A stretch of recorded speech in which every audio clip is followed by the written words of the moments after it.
O Conexão do Bem está hoje na Casa de Apoio São José, que fica no bairro Praia Comprida, no município de São José, na Grande Florianópolis. A casa tem uma história lindíssima, que vocês vão conhecer em detalhes daqui a pouquinho. Ela tem capacidade para abrigar 55 pessoas entre pacientes e familiares de pacientes internados no Hospital Regional de São José. Aqui elas recebem abrigo, refeição, atenção, tudo que precisam para a sua estadia. Durante 8 anos já são mais de 40 mil atendimentos. A partir de agora.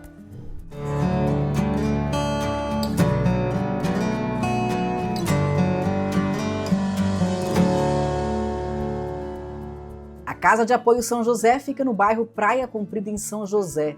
Um local que há 8 anos abriga milhares de pessoas que vêm principalmente de municípios catarinenses para consultas e cirurgias no Hospital Regional de São José e outros hospitais da região e não tem onde ficar.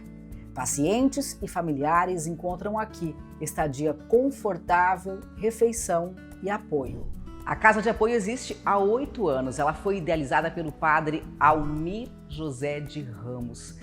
Durante anos ele trabalhava no Hospital Regional São José e percebeu a necessidade de familiares de ter um local para ficar. E foi aí então que ele começou todo o movimento para criar a Casa de Apoio.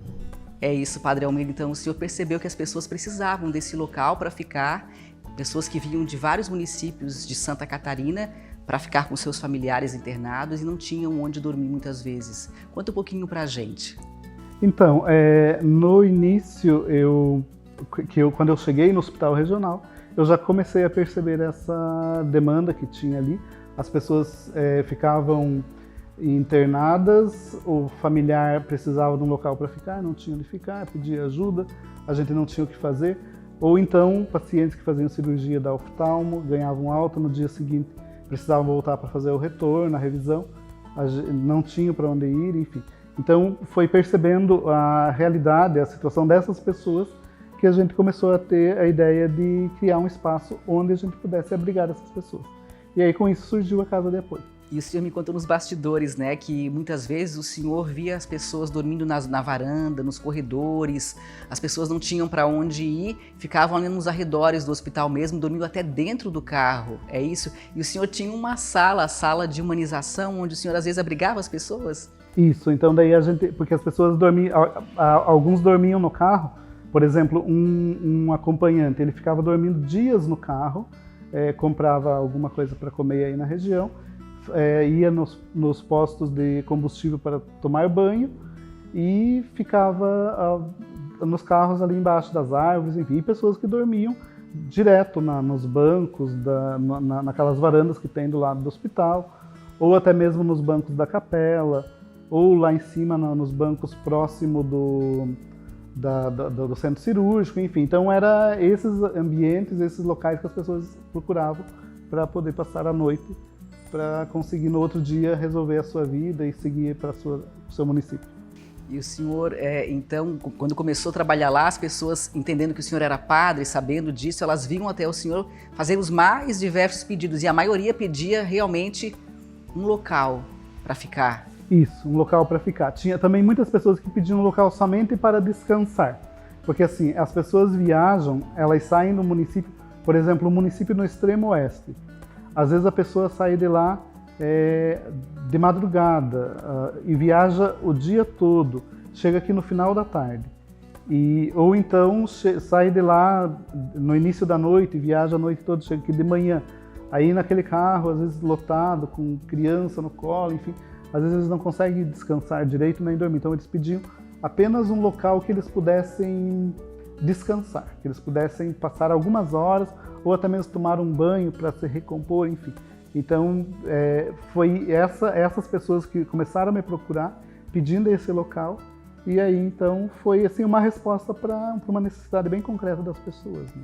E aí o senhor vendo então toda essa situação das pessoas que chegavam, né, estavam no hospital acompanhando seus familiares, não tinham onde ficar, tinham essa necessidade, isso fez com que o senhor começasse um movimento para criar essa casa. Como é que foi, quem o senhor buscou e como é que o senhor chegou, né, a receber então essa estrutura toda aqui? Então, inicialmente, além da sala de humanização que eu recebia as pessoas, também eu acabava levando algumas pessoas. Eu morava num apartamento próximo do hospital e eu levava até para o meu apartamento algumas pessoas mas era pequeno, o apartamento não acomodava muita gente. E aí, então, eu comecei a procurar, porque na verdade, eu queria alugar uma casa para poder acolher. E aí, olhando os valores dos aluguéis, eu percebi que eram valores que eu não tinha como pagar, né? Então, eu ia pagar do meu bolso, mas a ideia era só alugar uma casa grande onde eu pudesse levar as pessoas. E, enfim, aí então foi que eu comecei a conversar com pessoas.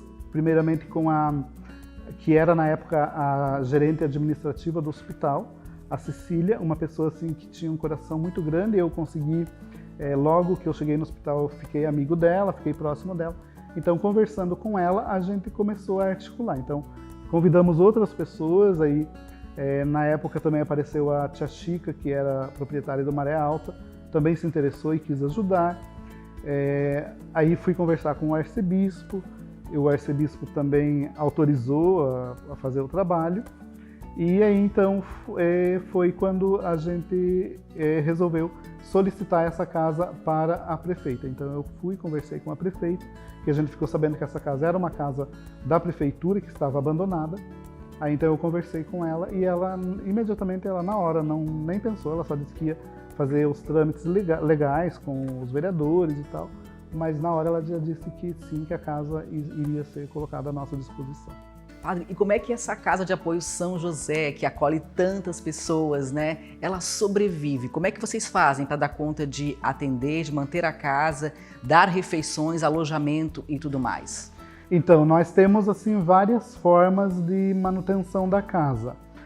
Uma delas, nós temos um brechó que se chama Brechó do Padre. Então, esse brechó, nós comercializamos ali roupas e calçados novos e usados. Então a gente ganha à medida que a gente vai recebendo, a gente recebe de lojas, a gente recebe de pessoas físicas, e aí a gente vai selecionando. Nós temos costureiras que são voluntárias, elas vêm ali, elas consertam as roupas, aquela roupa que a loja não conseguia vender por causa que está estragada, rasgada, enfim, elas consertam e a gente consegue comercializar, né? Então, também fazemos algumas coisas, elas confeccionam aquelas estolas que os padres usam para celebrar a missa. Então a gente tem vendido muitas estolas que elas fazem. É um processo bem artesanal, assim, mas que tem sido bem legal. Assim, tem muita gente, muitos padres inclusive compram, porque eles ficam sabendo da história da casa para ajudar a casa, né?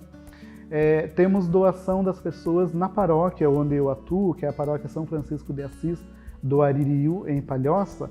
Essa paróquia eu ajudo lá na paróquia nos finais de semana. Então o povo de lá, eles assumiram a casa como algo deles. Eles têm assim um carinho muito grande pela casa.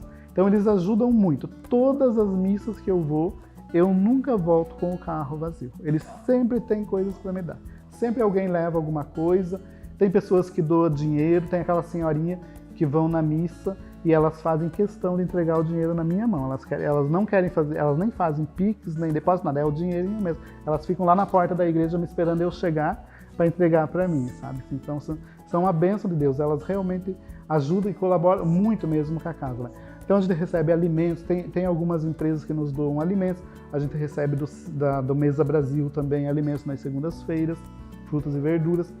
A gente tem, recebe e ajuda reciclando material, latinha, garrafinha, vidros de conserva. Para nós, assim, é muito bem-vindo vidros de conserva vazio. O Fernando veio de Iraceminha, no oeste de Santa Catarina, acompanhar o pai e encontrou acolhimento na casa. Não teria condições de pagar por estadia e refeição. É bom por uma parte, porque daí a gente não precisa ficar pagando. Tem lugar que geralmente a pessoa precisa pagar e coisa, daí fica muito complicado. Ainda mais para quem não tem muita condição. Daí, sabendo dessa casa que tem por aqui, que não precisa muito de pagar e coisa, é bem bom. Tem comida de graça, daí a cama, tudo bem confortável também. Bem de bom de ficar aqui. Ainda mais para quem não tem condição mesmo de pagar outro lugar e coisa, né? Se não tivesse essa casa, eu não sei onde nós estaríamos. Com certeza tendo que pagar um hotel ou ficando em outro lugar. no caso, mas daí o ruim é que teria que ficar pagando daí. 4 funcionários, além de voluntários, ajudam a manter a casa no dia a dia. A Olga trabalha no local há 5 anos e tem orgulho do serviço prestado de graça a tantas pessoas que precisam. Então, para mim, desde a inauguração, foi mais que um presente, assim, porque eu sou jornalista, mas eu sempre optei por um jornalismo do bem. Eu sempre optei em trabalhar com ONGs, associações, no sentido de ajudá-las e dar visibilidade a esse trabalho tão bonito que faz. E aqui na casa, nesses 5 anos, são tantas histórias e tantas pessoas, tantas coisas assim vividas que às vezes a gente pensa, vou sair, vou ver alguma coisa que eu consiga crescer profissionalmente, mas assim, realmente não dá no sentido que a casa precisa e para mim também é maravilhoso estar aqui nesse trabalho. Para seguir atendendo a tanta gente com qualidade, a instituição depende de doações, comida, produtos de limpeza e tudo mais.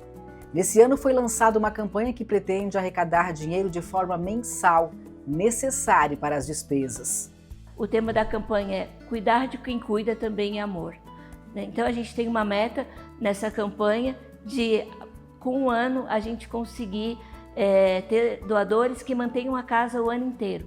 Porque a gente está sempre correndo atrás para poder conseguir o dinheiro para as situações, funcionários. Hoje a gente tem pouquíssimos funcionários para dar conta de tudo na casa.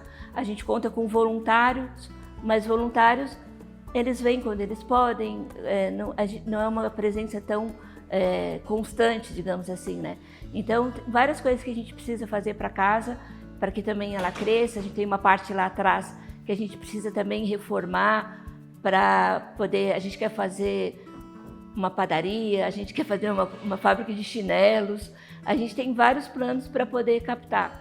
A gente recebe também recursos de muitos projetos que a gente escreve, mas a gente sabe que uma instituição, ela não vive de projetos, O projeto é para o extra, ela precisa para o dia a dia.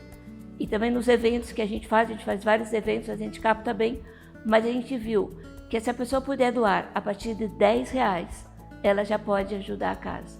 Se nós conseguíssemos 1000 doadores que dessem só R$10, já seria o máximo. Claro, a pessoa pode doar mais se ela quiser, mas a partir de 10, 20, 15, R$200 que a pessoa pudesse colaborar mensalmente, a casa consegue se manter com mais tranquilidade, sem tanta preocupação, não está correndo atrás do dinheiro. Para participar, você precisa entrar no site cuidardequemcuida.doardigital.com.br, fazer o cadastro e contribuir com a casa. O brechó que funciona no local é uma das fontes de renda importantes da instituição. Aqui as pessoas encontram produtos dos mais diversos com preços acessíveis. O Iselaim, que veio do Haiti em busca de uma vida melhor em 2014, é um dos funcionários. Ele encontrou abrigo e trabalho na casa quando mais precisava de ajuda e hoje retribui todo o cuidado e amor com que foi tratado. Eu trabalho na Casa Apoio, eu faço por cada um, faço serviço geral. Agora, como Juscelie está de férias, eu estou cobrindo férias dela. E vem de manhã e de tarde eu vou lá na Casa Apoio. Imagine você com um familiar internado em algum hospital longe da sua cidade e não ter condições financeiras de acompanhá-lo. O quão importante seria ter um local de apoio para ficar com conforto, refeição e amor. Que você possa se solidarizar e dar a sua contribuição.